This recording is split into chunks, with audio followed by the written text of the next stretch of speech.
Pejabat Wali Kota Ambon, Bodwin Watimena, menghadiri kegiatan pelayanan terpadu kepemilikan status hukum perwakilan bagi masyarakat. Kegiatan ini diselenggarakan Kantor Kementerian Agama bersama Kantor Pengadilan Agama Kota Ambon. Kegiatan ini berlangsung di Gedung Ashari Al-Fatah Ambon, Selasa 15 Agustus 2023. Pada acara ini, para suami istri yang belum memiliki buku nikah tampak hadir untuk membuat buku nikah secara gratis. Pejabat Wali Kota Ambon, Bodwin Watimena mengatakan, kebanyakan warga yang belum memiliki buku nikah ini disebabkan dari pernikahan dini yang belum diakui oleh negara. Selain itu, persoalan lainnya adalah kebanyakan warga yang sudah nikah namun belum memiliki identitas kependudukan, sehingga mereka datang untuk memperoleh buku nikah. Ada 100 pasangan yang dilakukan di hari ini.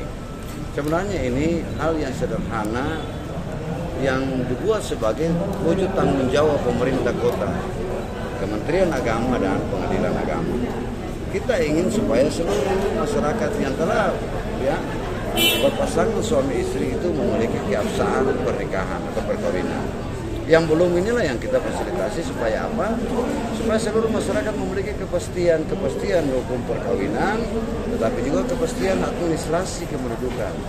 Ya, ini dia terpadu, jadi dapat buku nikah, dapat surat ketetapan nikah dari Pengadilan Agama, tetapi juga dapat kartu keluarga.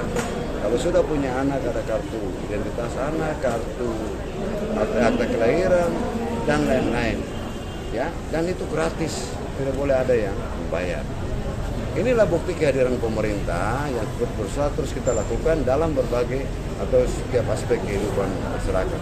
Pejabat Wali Kota ini berharap kegiatan yang dilaksanakan ini bisa memastikan dan memperjelas status pernikahan, sekaligus memastikan status kependudukan sebagai warga Kota Ambon. Dari Ambon, Wadian melaporkan.